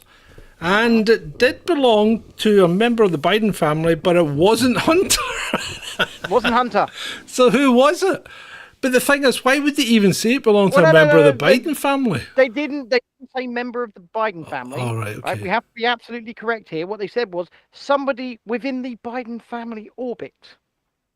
Oh, good grief. And then so why wouldn't they just say we don't actually know whose it was, but it wasn't Hunter? We know it wasn't Hunter's. They said we know it wasn't Hunter's. We know who it was, and apparently Joe also knows who it was. So how it was Hunter? That's an allegation. Cannot be proven at this time. And you know what? If Hunter Biden wants to come at me, come ahead. I think you've got bigger fish to fry, mate. But I mean, really, Really? Why would they Apparently, even admit it? The whole thing's ridiculous.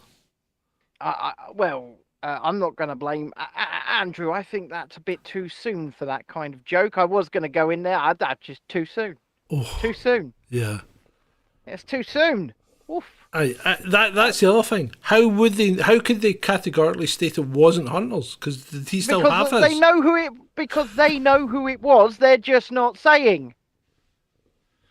Yeah. How do you know it wasn't the big guy himself?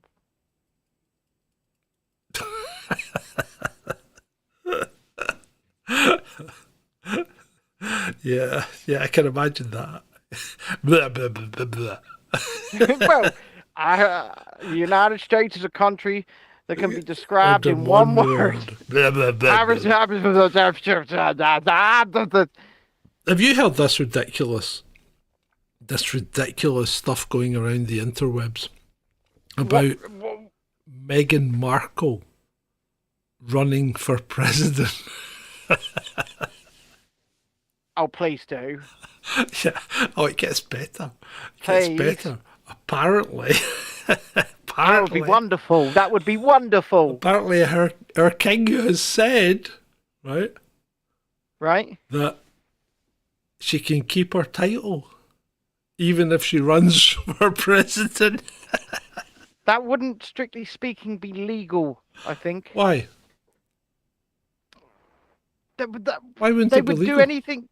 Well, how could they,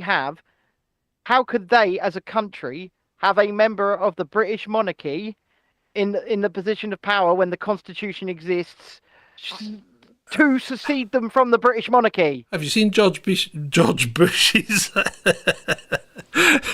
genealogy? Was he a sitting member of the British royal family with a title at the time he sat the highest office of the land? Just about.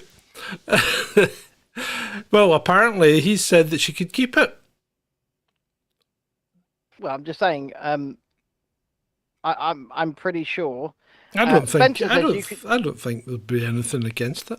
It's a republic. Well, Spencer says you could argue that it's a new empire. Not according to Al Sharpton, it's a democracy. Oh yeah, because let's face it, the Reverend Al Sharpton is the sharpest man in the knife in the drawer, isn't he? No, he's not. No, he's never been. Never been. So I'm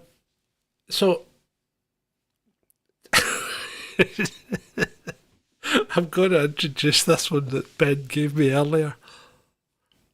So this is a good one, folks. I know exactly what he's saying. This I can believe this, right? Because this is kind of Finnish humour, right? This is how Finns think. Yoo-hoo!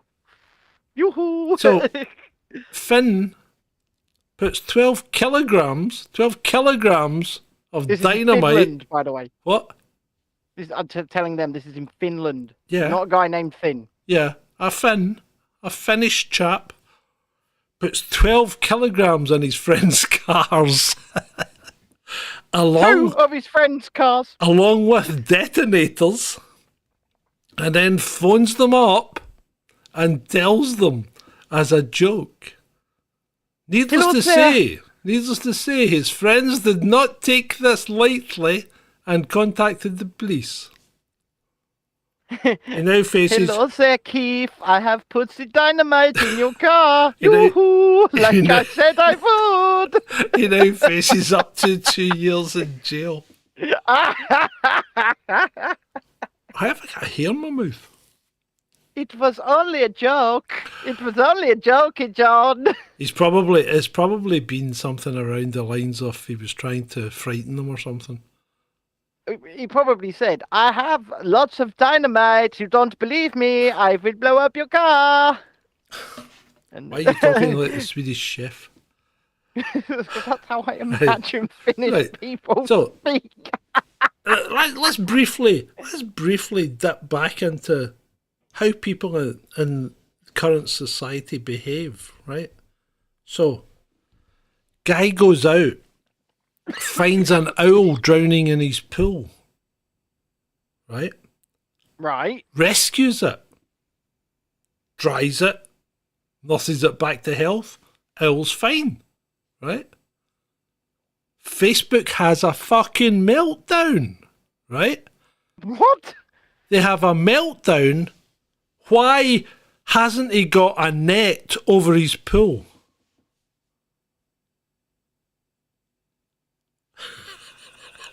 What? Yeah. Owl falls in pool, gets rescued, dried off. Owl's none the worse for wear. Facebook goes nuts because he hasn't got a net over his pool. Hold on, let's just call up whoever's in the old, whoever's doing the park rangering at the Lake District, right? Let's just tell them, you know them big fuck off lakes you got over there? Yeah, you better put a net over them in case a Let's bird falls put on some it. nets over them. Yeah. What if an owl fell in there? People fall in those lakes and drown. Why isn't there a net over them? That's just mental. This is what people. This is. It's like a govern me harder type thing, isn't it? It's like, you know, just govern me harder. Tell me exactly what to do, and don't let people do anything at all that might be construed as thinking for themselves. Yes, Daddy. Yeah, the new net all rivers and oceans. Yeah. Yep. Yeah, that Atlantic, get a net over it. Just stop open bodies of water doesn't really have the same ring to it, does it? Doesn't. Just net everything. Just net all. Just net everything. Just net all. And what if, boys and girls, there's a flash flood, because these things do happen, your high street becomes a river, because that can also happen, and then a few birds drown in that. We're meant to net the fucking high street too, just in case. Yeah, just net all. Net everything. Just net everything. Keep birds out. So, last one of the night. TikToker goes viral on TikTok for exposing how iced tea is made in McDonald's. Right. Did you see this one? Nope. Bucket of the iced tea, right? Okay. 4 pound bag of sugar. Yes. And then she said, sometimes we use 2. Yes.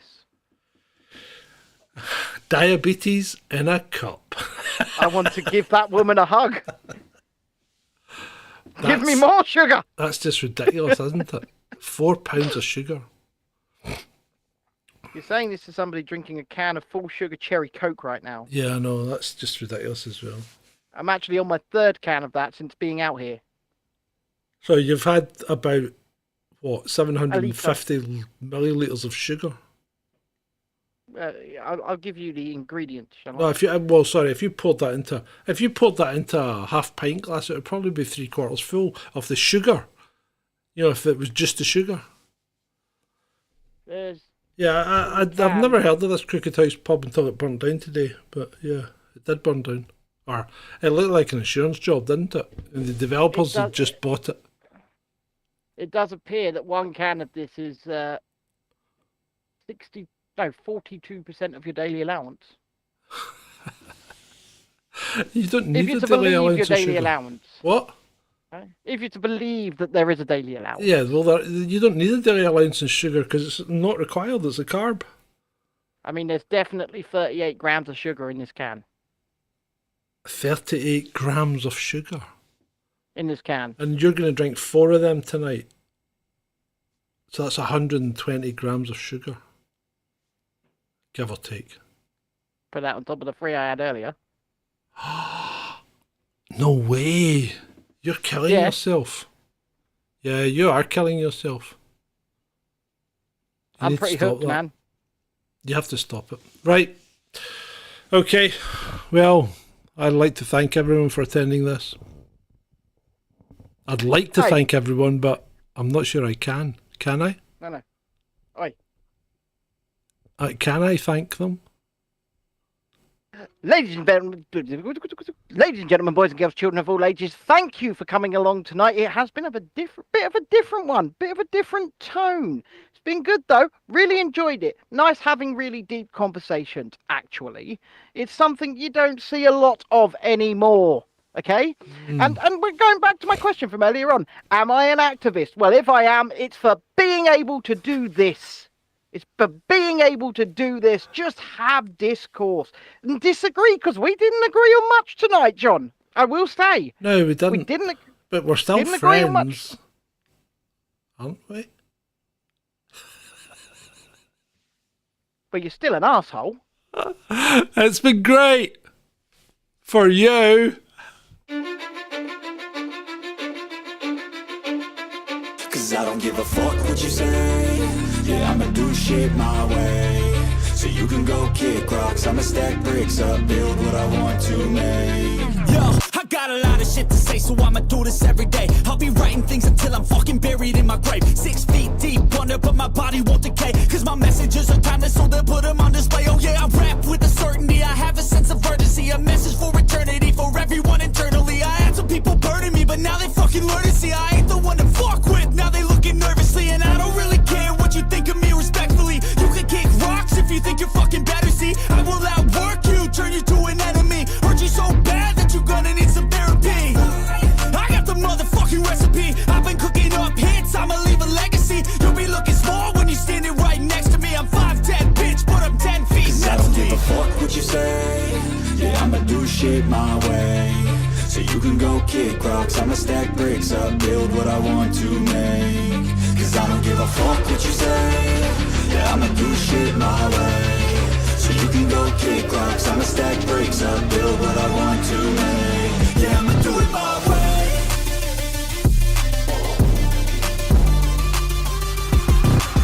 I can't contain it, I'm coming out with a statement. You really changed, man, all your music and arrangement. You don't know shit, shut your mouth, you can save it. I'm the same dude that got his come up from the basement. 100 songs, 100 weeks, didn't change it. Experiments, development, intelligence, and patience. I'll do it all again, cause I never feel complacent. Let's keep the good vibes, positivity's contagious. I'm never looking back, cause I made a life that's passionate. A college graduate suppressing all his talents, yeah. He found a way to go and change, become an advocate. For taking control of your life, go out and battle. And you think you have a dream, then act on it. Get after it, get out your head and fucking capture it. You got one life to master it.